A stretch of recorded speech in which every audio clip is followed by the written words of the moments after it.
Hello and welcome to Bite Size, proudly brought to you by Priestley's Gourmet Delights. I'm your host, Xanny Christopherson, and each episode I sit down with a guest to chat through their business insights, their thoughts on the food service industry, and everything else in between. Today I'm joined by Mark Bignell, Director of Bellissimo Coffee. And although we're both in the hospitality industry, the world of coffee is very different to the craft of cakes. So I've loved diving into the inner workings of Bellissimo Coffee. I'm also excited to see what's ahead for them as part of the Future Fuse 2026 cohort, right alongside Priestley's Gourmet Delights. This was genuinely one of my favourite conversations so far, and we really hope that you've enjoyed listening to it as much as we've enjoyed recording it. Hi, Mark. Welcome to Bite Size. Thank you. Lovely to be here. Yeah, so I can't wait to hear your story today. Bellissimo Coffee is like one of my favourite coffees of Brisbane. Thank I you. will hunt it down because I know how good it is. Tell me about your story. So we started about 16, 17 years ago. It was three friends just looking for essentially something to do together. The two other founders were friends from primary school. Yeah. In fact, one of them came to Australia as a refugee, and the first day he actually got sent to New Farm State School. Wow. And we always said from that time that we'd do something together at some stage in our lives. And they went into, prior to us doing coffee, they went into a nightclub business for about 10 years. Is it one that we would know of? Depending on your age, but it went through a couple of different names. It was Mercury and then the Dome. Yeah. And then I went in a completely opposite direction into local government. Oh, really? But we both came to the same sort of crossroads at the same time, looking for our next adventure in life, and we're sort of teasing out ideas when one of my partners said, "Oh, look, we've got this cleaner of the nightclub who is talking about coffee and getting into coffee. So let's just listen to what he's got to say."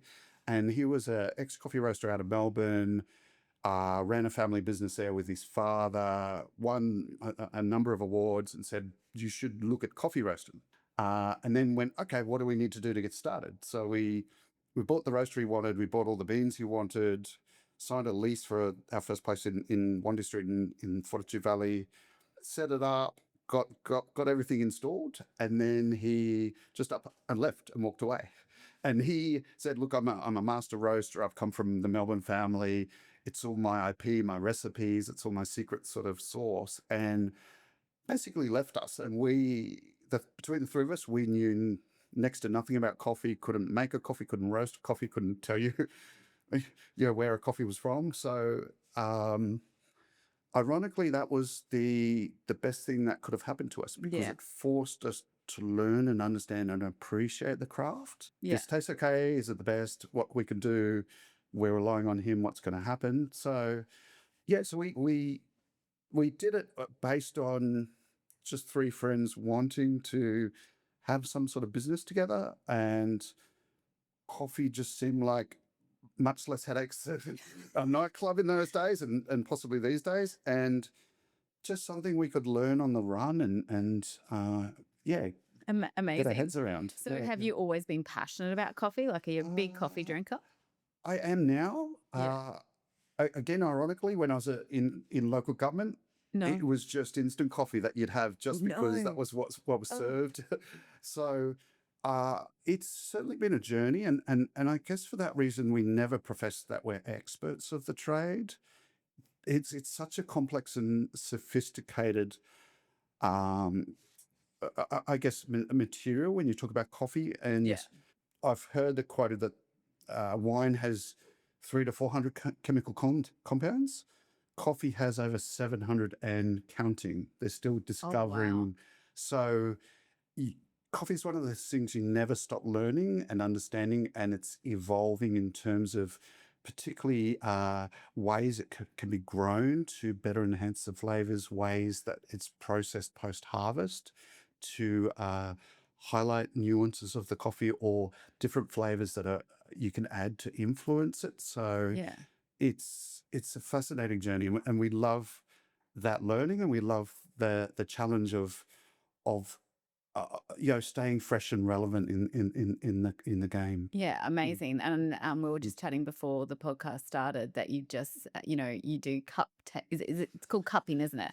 Where Yes, you yes, taste yep, test the coffee. So yes, yeah, how yeah, has your palate developed over time? Because if you've got yeah, 700 yeah, yeah, different yeah. profiles, Um, I'm how sure do you taste them all? I'm sure you and your team would be aware too with what you do, and you're a Yes. QC, but it's a fascinating thing if you're not in that space, because it's training your tongue and your nose, or your mouth and your nose, to rewire to your brain, Yes. because we'll see something on a plate or in a cup and we're judging it by its shape and its color mostly. Yeah. And if it's long and cylindrical and pointy at the end and it's orange, we presume it's going to taste like a carrot. So we've already told ourselves what we're tasting before we actually. So coffee's one of those things similar to wine, is you don't know what it's going to offer until you actually dive into it. And so that takes a lot of training and practice to sort of dial in your senses again, Hmm.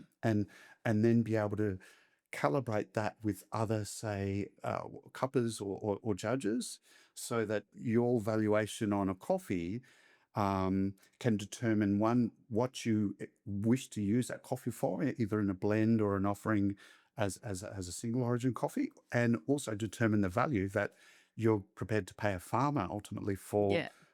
their their hard-earned work for a year's crop. So a lot of what you're talking about is psychological rewiring. Essentially, yes, So yeah, how, yeah, how, yeah. how does one do that to taste more coffee?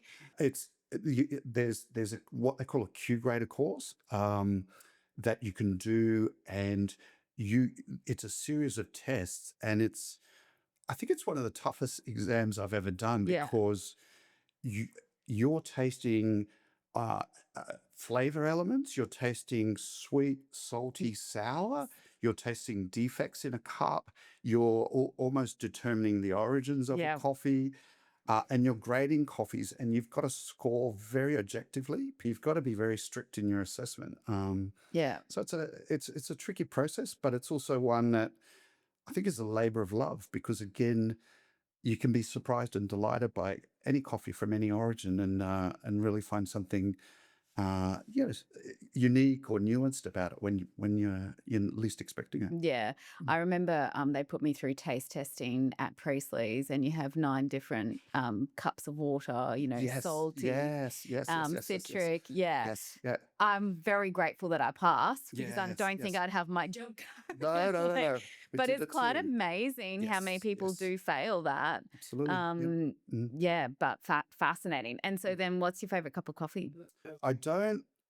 I try not to say I've got a favorite, because that would be like saying, "What's your favorite kid?" Oh, you definitely have favorite children too. Well, you don't tell them Definitely. no. Look, normally I would drink a piccolo, but Me I can't too. say my favorite coffee is, say, from Colombia or Panama Yeah. or Ethiopia, because you've got to have an open mind to appreciate everything, and for your consumer's palate, everything is different. So I'll drink a piccolo because most people in Australia have a milk-based coffee, so you want to see how it works with milk. But a piccolo is closer to its source of espresso Yeah. with a touch of milk, Yeah. so that you can kind of be in between, going, okay, well, what would it be without too much milk? Does the coffee sit upright? And then what does it look like with paired milk? For Piccolo, example. piccolo is my go-to coffee as Yeah, well. yeah, I yeah, just love the fact that you get the real taste of the coffee, yeah, yeah, and then the creaminess of the milk still comes through. yep, And it's yeah, it's still a good hit of coffee. Still yeah, feels like you've had absolutely. your caffeine Yeah, fix. yeah, yeah. You've won many, many awards at Bellissimo Coffee. Every time I go Mm, into it's the Newstead one, right? yep, Yeah. yep. I see all the awards up on the Mm, wall. Why do you think mm. that you've got so many? What have you done differently, do you think? That's a good question, because if we knew it, we'd hopefully continue on the same trend. But we just have a relentless approach to achieving excellence Hmm. in all we do. So we never sort of stop and say, okay, this is good enough. We'll still question and challenge ourselves, and see if there's more we can do. Yeah. And I think as with any business in the F&B sector, you have to be dynamic and you have to be looking at what's happening and how you, as I say, how you stay relevant, how you stay ahead of the curve. And these competitions are all judged anonymously by professionals in the food and beverage industry. So you've got to almost think, well, what's if they're judging 50 or 100 coffees, what's going to sit up and make them take notice in your Mm. coffee? Like, and so you've got to have a little bit of a thought to, okay, well, what would appeal to the judges? And it may be different each year as depending on the panel of judges. And yeah, it's just working at it, I think, is the main thing that we look at. Yeah. The cost of living crisis, have you Mm. seen an impact? I mean, I know from my own friends, they've got coffee or coffee machines at home, Yep. but I do too, but I still go out for a piccolo. Yeah, look, mainstream media will always have a crack at us. And I have to smile whenever I hear that because thankfully most Australians will riot if they had to stop drinking coffee or stop going to the Yeah. cafe or even drinking at home. And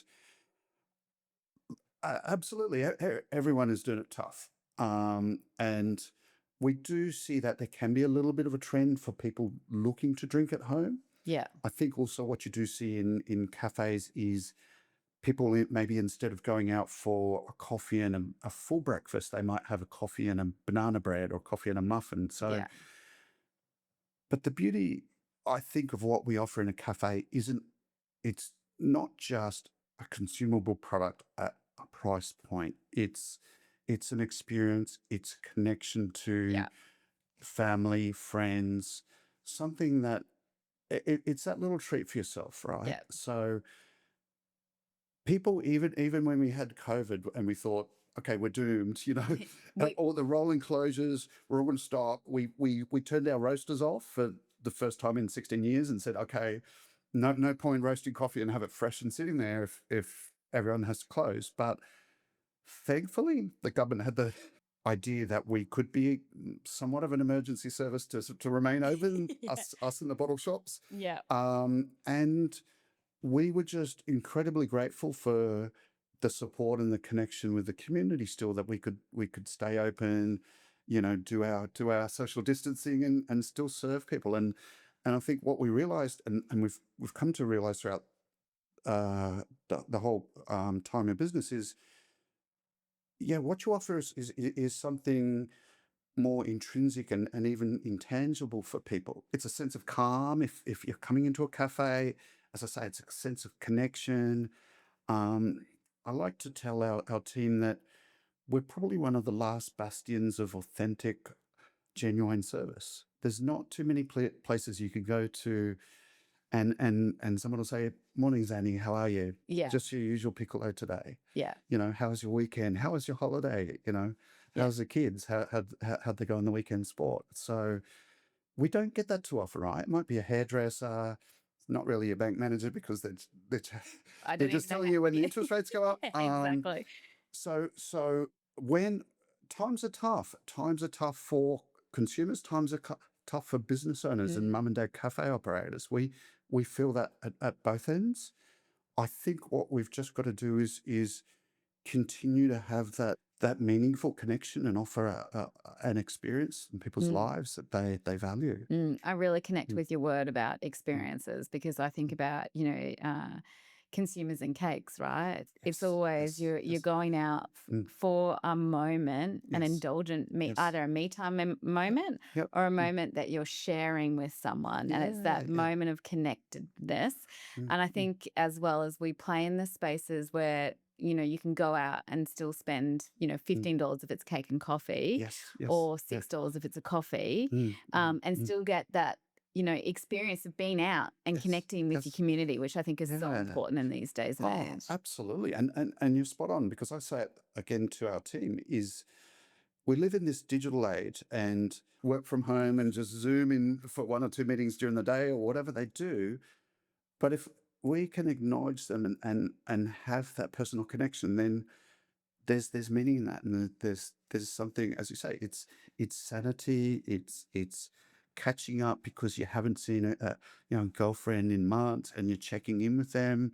So it's the coffee and the cake is a very simplistic offer, but it's a very powerful means to connect with by saying it in such a casual way. Because if you said to them, is everything okay with you? I really want to sit down and meet with you. Yeah. They'd be like, hang on a second, I don't know about that. But if you say, so let's catch up for coffee, Yeah.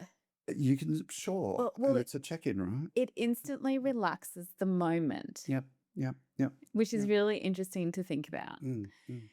So I know that in order to win all your awards, you must be amazing at sourcing beans. So what do you look for specifically when you are sourcing? The biggest focus we have, and it's again, it's consumer led, is consistency in flavor. The fun game I play, and this is me on my roasting team versus our baristas, and they probably don't know this, but it's an inside sort of secret for us roasters, is we have to pick and choose and change up our coffee quite frequently during the year, because you'll buy coffee from particular origins, particular farms, say Costa Rica, you might get it from El Salvador. And what you've got to do is try and match the flavors as close as you can. And what we do as a roaster is we won't tell our baristas or customers, hey, guess what? We've changed up the blend this week. See if you can pick it, because everyone then will intentionally try to find it. Really thoroughly examine their coffee and say, oh yeah, I noticed a difference. So we don't tell anyone that there's a change, but then we wait for people to see if they notice. And if they do, fantastic, good luck to them. And we will say, yeah, absolutely, this is what we've done. If they can't pick it, then we've done our job, right? So that's a fun little game. We source from pretty much anywhere in the world. Yeah. And I think what you've got to do is, the beauty of having a cafe that as part of your roaster is we're checking in daily with our product. So you do your cupping, which is your evaluation, and it's a standalone process to evaluate coffees when you get new samples. So every day you do that, or just when you get new samples? We do that on a regular basis. Yeah. But also when you get the new samples. Yeah. But we're drinking it every single day. Naturally. Yeah, not forced to. We love it, of course.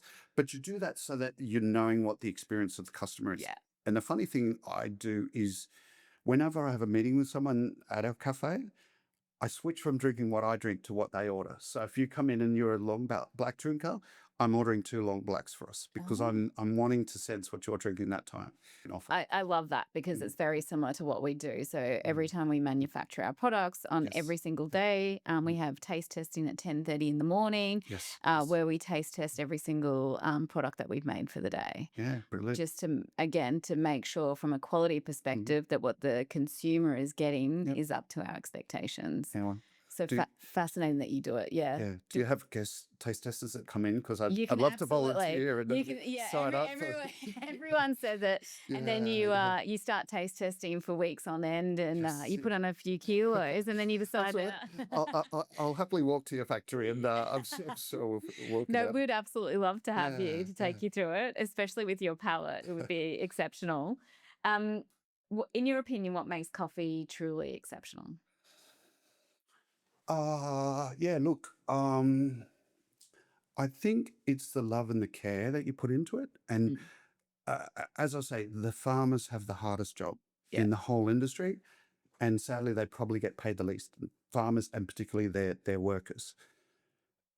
Most of what happens to a coffee is credit to the farmers. You can only maintain quality. You can't improve quality, but you can certainly diminish quality. So our job as a roaster and a barista is to do our very best to keep that quality that the farmer has created at its maximum level. Yeah. So if you take this appreciation for what the farmers have done, and then you carry that forward, and I think the beauty of what our baristas do is, every day they're there because they love what they do and they're caring for the customer. And then the next 80, we just sort of rushed and got out. We take the approach that if you're not happy with how the coffee has been made and has come about, don't serve it. Make it again. Explain to the customer that you had to adjust the grinder and you want to make it as good as Yeah. you can for them. And similarly, with our ingredients too, is, you really do have to treat them with care. Yeah. Because if Yep. you don't, Mm. then you won't get a good outcome, which means, your business isn't sustainable because Yes. people will Yep. stop buying. Yeah, absolutely. And do you think that consumer tastes are changing with the coffee market? Like I know from what we've looked at, we see matcha, coffee foam, you've Yes, seen yes, the yes. integration of different types of milk. Yep, Like I find yep, it comical now that they're yep. like, are you just having plain milk? I'm like, yes, just normal milk, Yes, please. yeah, you're right. You do have to check. Like, hang on, you didn't tell me which milk you're having. I know. So do I default still, or Yeah. are you gonna? Yeah, look, I guess that's part of the fun. That it's interesting because if I put my roaster hat on, you could be a purist and say, look, we don't want you to mess with the product, but as a business owner operator, you've got to say, look, this is the evolution. We need to embrace it. We need to, as I say, be part of the innovation and sense what the trend is and ride with it. It definitely makes the barista's job trickier because we used to have 3 or 4 types of milk, Yeah. and now you're reaching for 6 or maybe 7. So there's a lot more effort and care you need to take with that. But I think, as I say, embracing it. We're a coffee roaster, a cafe house, but most definitely we want to buy a quality matcha. We want to. I see you've got matcha cakes as well going on now. So you have to say, look, this is something good, and this is if this keeps people coming in and connecting with you because you've got that offering. We pick the best decaf we can. We roast it with care and with love, and we serve it fresh for you. Why? Because even if that's 5 people a day, if you can get it right for them and they're loving your decaf and they're having to drink it decaf because they're pregnant or the caffeine triggers them or whatever it may be, you're still caring for those customers and you're looking after them. Yeah. So you don't discount that. You say, yes, if you want matcha or you want chai, let's make sure that we're offering you the best chai or the best matcha we can. So how do you stay ahead of the consumer trends then? You just sort of check in what's happening, what people are asking for. You go to expos, you look at new products. We're serving what's called tiger nut milk. What is that? Exactly right. It's not what it sounds like, for sure. I would hope not, Mark. It's apparently it's the roots of a tiger nut tree grown in Africa, but it's one of the most sustainable drinks in terms of how it's produced, and it's got a very neutral taste, and actually doesn't taste too different to, say, a full cream milk. Really? So it still blends well with coffee. But again, it's something that not too people know of. We get that sort of look on your face. I don't think I would like to say, can I have a piccolo with tiger nut milk? Yes, yes. Wow, what do you want today? But we'll embrace that and we'll trial it and we'll see what it tastes like. And the beauty in our business is we'll still blind taste things and we'll make a non a subjective judgment on it, because we'll say, look, even if it's between our blends, we with the first blend I ever created, we won a champion trophy in Sydney. Within about 6 months, we actually removed that as our house blend in our first cafe. Why? Because more customers, and it was due to thanks to a friend of ours that was working on the till and serving people. He liked a particular blend that was a little bit richer and fuller in flavor, and he would just recommend everyone try it. And credit to him and the consumer, but everyone moved to ordering that as their default. Demand, yeah. So we didn't sit back and go, hang on a second, but this is a champion award-winning coffee. You should be drinking this one. We said, okay, well, everyone seems to like this one better. All right, we'll embrace that and offer that as our default house blend from now on. So do you think Australia has the best coffee in the world? In terms of cafe culture, yeah. Yeah, look, we've got an exceptionally high standard. I have, luckily, with my work, travelled Yes. London, LA, New York, Singapore, Dubai, Tokyo, and I've been to Italy and I've tried their classic espresso. It's really great. I love the culture, but I think for what we serve across the spectrum of beverages, Yeah. we'd have to come out on top. And I tend to agree. So my experience is that you can go to any cafe here and get a pretty good coffee, right? But when I travel, I really hunt down where the good places are because I know that's going to make a difference for me. And I will not drink instant coffee. I just want, I'd rather the headache. Yes. Yeah. Yeah, it's a tough choice, but yeah. You mentioned before there's, you're seeing a lot of demand from a sustainability and an organic place. Yep. Are you seeing that also in the coffee space? Yeah, I believe so. Look, we do an organic coffee blend, and we offer organic coffees as a single origin. There's definitely take up because I think consumer awareness is at an all-time high, and people are searching for that choice. And I think the fallback for coffee is that the majority of coffee grown is actually grown organic. Right. Because a lot of farmers, particularly small lot family farmers, don't have their resources to use fertilizers or pesticides. Right. They may use natural means to manage their crop, but they also don't have the awareness to go, hey, we should register our crop to get it certified organic. So most of the coffee we do drink is organic, but it's just not certified. Right. So we've just got to be mindful with what we offer, that we will only obviously badge an organic coffee if we know it's got certification from our suppliers. Yeah. But yeah, there is a level of comfort in that the majority of coffee grown is pretty good in that respect as well. I was in the back of Thailand. I can't remember where it was, but it was at the top end, and you could see the coffee growing in the field. So it's quite fascinating. Yes. But it brings me back to the beginning of the podcast where you were telling me that you're all novices. So how did you build the relationships with the farmers? Because I think that in itself, like you've got many different cultures, many different language barriers.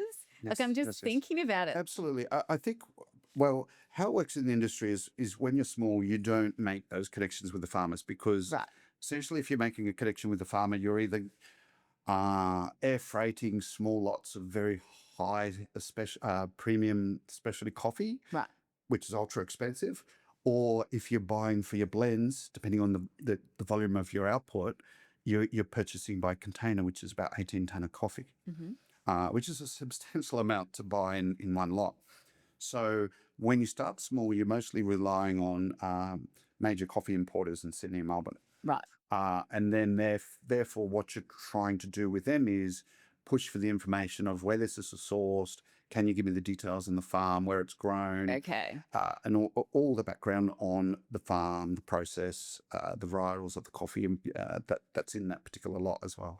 So you kind of start with that information, and then as you grow and reach a certain size where you can reach out and have those relationships, you start to nurture those as you go. So it's a journey, and it's as you say, most certainly it's challenging. With Bellissimo Coffee, we've also got another roaster company that we acquired about 4 years ago, Blackboard Coffee down the Gold Coast.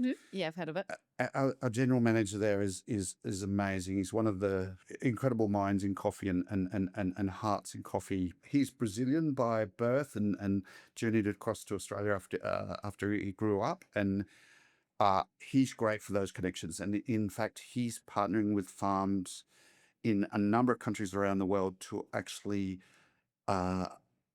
share with them some innovative processes he's developed of post-harvest techniques to help them improve the flavor, composition of their coffees. So wow, it's incredible work he's doing.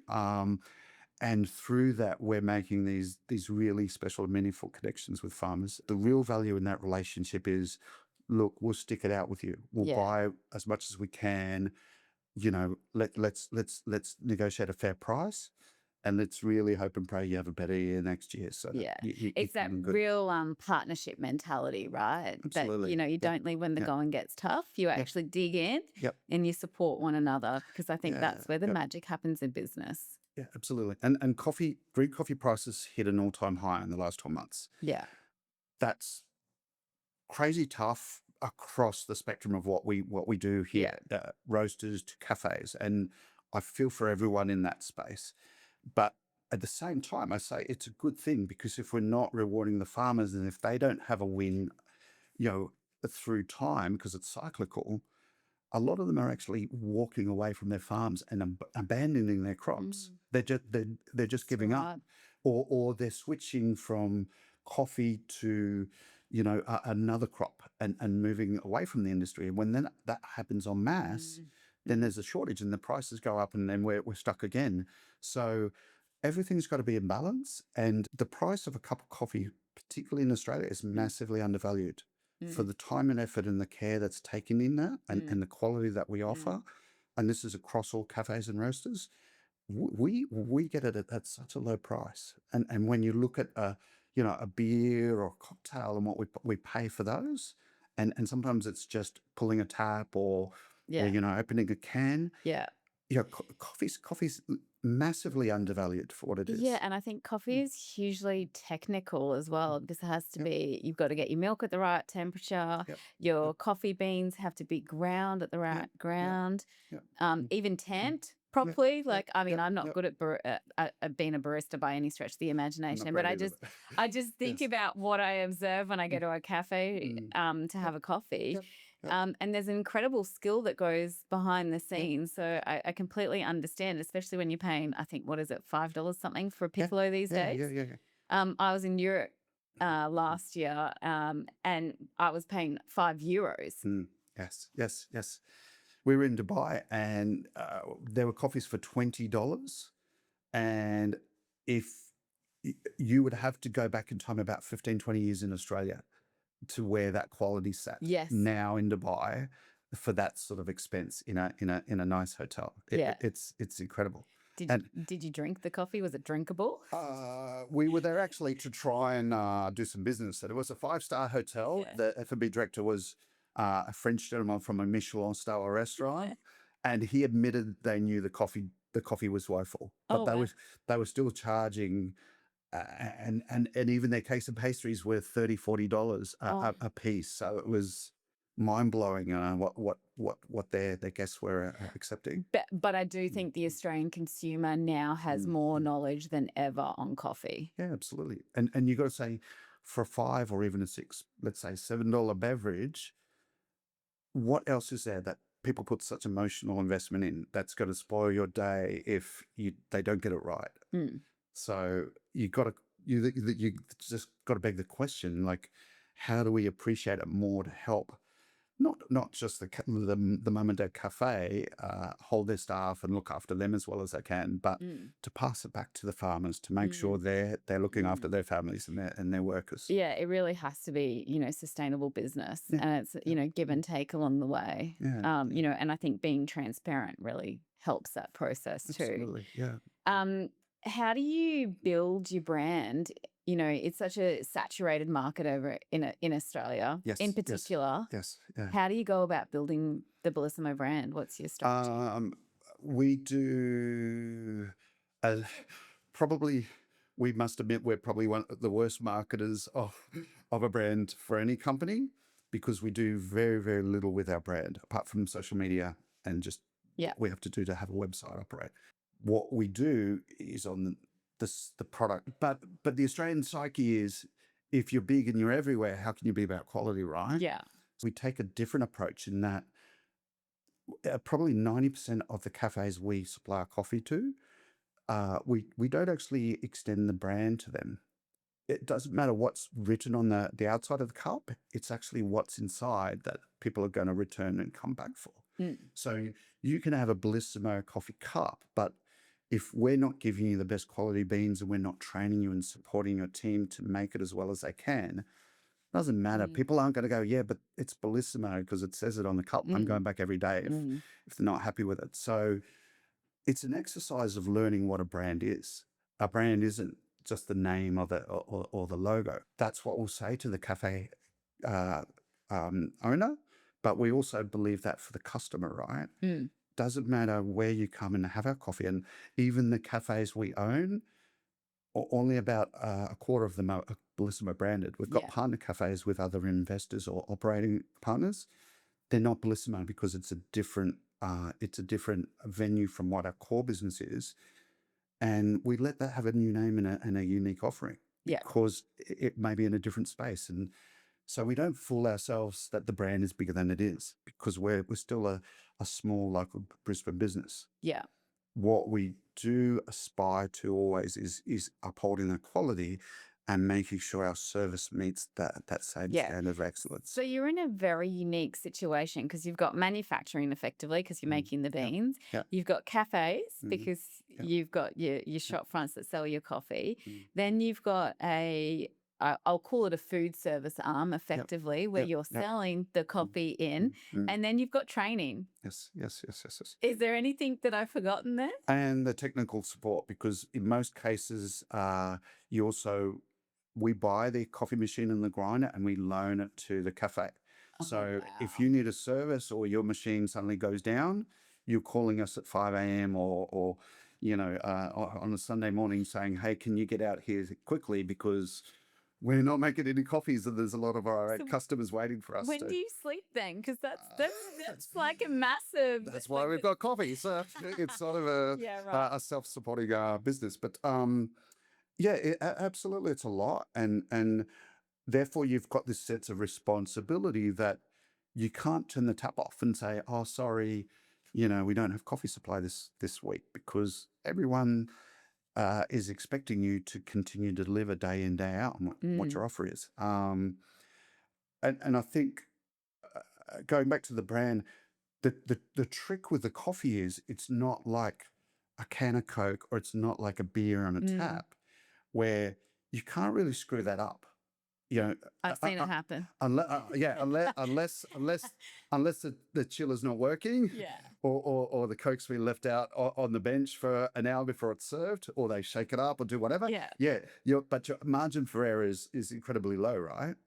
Coffee is massive, and this is one of the things we learned the hard way is you've got to be on top of it all the time, and that's even made more challenging because we are in an industry with transient workforce, right? So then you've got to go, well, how am I attracting and retaining the best people that still have the same passion that we do to uphold that standard? So how do you do that? So you're almost a recruitment company as well as a manufacturer and service company. And then I guess the other thing that I'm hearing, like I can hear that you're very passionate about your people, you're very passionate about quality. How do you then, do they come trained as a barista? Or in your mind, is it if they come trained as a barista, you have to then rewire them psychologically because the way that you make coffee is different to the way someone else makes coffee? Yeah, spot on. What do you do? No, you're absolutely spot on. Because when we first started, we weren't the experts and we still aren't, but we would go, oh, this guy said he's made coffee for 5 years. Fantastic. Okay, there's the machine. Please, good, make coffee for our customers. And we learned, again, the hard way that he or she came with all their past experience and fixed ways of making it. And if we said, no, we want you to make it like this because we found that this produces a better outcome, they go, oh, sorry, I just slipped back into my default mode from my last job. So we then learn over time, even though it takes longer and it's harder work, if you get someone fresh with the right attitude and you train them your way to make coffee, then they only know one way to make coffee, right? And they can't slip back into that, and they can't go. So attitude, and I think you'd be aware of this as well, is it pays off in spades. Yes. And our training is such that we take the care and we don't say, do this, don't do that. We it's an education. You've got to say to your people, make a coffee, and if it's a channeled shot because it doesn't run well because it hasn't been dosed or tamped correctly, or knocked about so that it creates a crack in the puck so that the water just rushes through. You need to taste that. Don't just throw it away and say, oh. but taste that, because if you serve that to a customer, you've got to know what that customer experiences Yeah. if they walk away from your cafe with that cup Yeah. and go, oh, I can hardly taste the coffee today. Yeah. And so you've got to watch and know it and identify it, and not be chatting too much with your colleagues or with the customer even. You've got to watch each and every shot to not miss that. And then you've got to know what it tastes like so that you go, that's not up to scratch. I've got to remake that one. So we're both part of the Future Food Initiative 2026, Yep, which is yep, the yep, yep. Global Export Accelerator Program. What Yes. does this mean for Bellissimo? Good question. I think we're still working that out. But we have over the last 5 or 6 years been exploring international opportunities. Mm-hmm. Why? Because we think, as we touched on before, the Australian brand Yeah. for coffee excellence does carry weight in international markets. And where we see international markets selling cups of coffee at a higher price than us and having a lower operational cost, you see opportunity. So we feel that, we want to pioneer looking at, and there's a number of roasters and cafe operators and people that have gone to the States and even London or other. I think in Paris there's Australian cafe operators there. Yeah. They've done really well, and they're trailblazers in championing Australian coffee overseas and cafe experiences overseas. So we believe that that's an export opportunity for us in this industry, and that's fun and exciting to be able to travel and experience the cultures and look at that different challenge. And wherever we travel, we're beating the pavement, and we're looking and experiencing cafes. I was in Vietnam in January, and in Ho Chi Minh there were so many beautiful cafes. Oh my God, the coconut coffee over there. It's I incredible. love it. Beautiful Yeah. design cafes. Yeah. Some pastry shops, cake shops, exquisite Yeah. works. Coffee. I was pleasantly surprised with a lot of the coffee offering. And so we look at everything as a market and go, what can we learn here? What can we appreciate about what their consumers are searching for and Mm. enjoy most about the offering? And so sometimes you come with, yes, we do a great coffee here, but we can still learn from anywhere we travel and then bring that back and add that to how we innovate and become more creative in what we do. Yeah. I was very surprised at the level of coffee over in Vietnam. Yeah, I thought it yeah, was yeah. exceptional. Yep. Yeah. And they're doing Absolutely. some really cool things over there. Yeah. Yep. So what's next for Bellissimo? So we are a few months away from opening flagship cafe in the Brisbane International Airport. Oh, nice. So super excited about that. Yeah. That's with a French partner called Lagardère AWPL. So amazing partnership, because they've got over, I think it's 1,200 retail outlets worldwide. Wow. Not that we're in all of them, but for us to work on a very strong and I think it's a beautiful relationship. Being a tiny Brisbane local coffee company is really exciting, because we love working with them. We push the boundaries of what we can do with them, so that we're challenging. And we're working exceptionally well with Brisbane Airport Corporation, because Yeah. what we want to deliver to both domestic and international travelers is Brisbane coffee is exceptionally good. Yeah. And what you want from any Brisbane person traveling, anywhere nationally or internationally is, hey, this is the best coffee you're going to get for however long you're traveling for. Or from the Sydney and Melbourne punters that are coming up and thinking they've got better coffee, we're saying, hey, we're here. Yeah, try this. I really love what it signals as well, because it's like, the last taste of Brisbane on the way out. For 20,000 kilometers. Yeah. So fill up. Yeah, get your hit. So that's what we're excited about. I think, as I say, we've got an amazing team, and part of encouraging them to care for your customers is caring for them. So building our team, and what we like to do is hire and promote, as many do, from within. So we're trying as owners to step away from the day-to-day operations, look at more the innovation or the growth opportunities Yeah. around what we do. So that's an exciting space for our team to empower them and give them the opportunities to grow. Yeah. Beyond that is, as I say, international markets, different lines of product we can expand in the offering is, it's never a dull moment. It sounds exciting, and I look forward to watching you on that journey. Finally, Mhm. where has been your best cup of coffee ever? Oh, that's a hard question. I'll put it this way. One of the projects we're most proud of is we support um, a not-for-profit charity that operates a cafe at the top of Mount Cravat Lookout. Yeah. Um, it's called Lovewell, Okay. and it's a support organization for women survivors of domestic violence. Mm. When we've trained some of these women through the terrible and tragic experiences they've been through, some of them are literally scared to be on the counter or making coffee because that you know they're questioning their self-worth and what they could actually offer.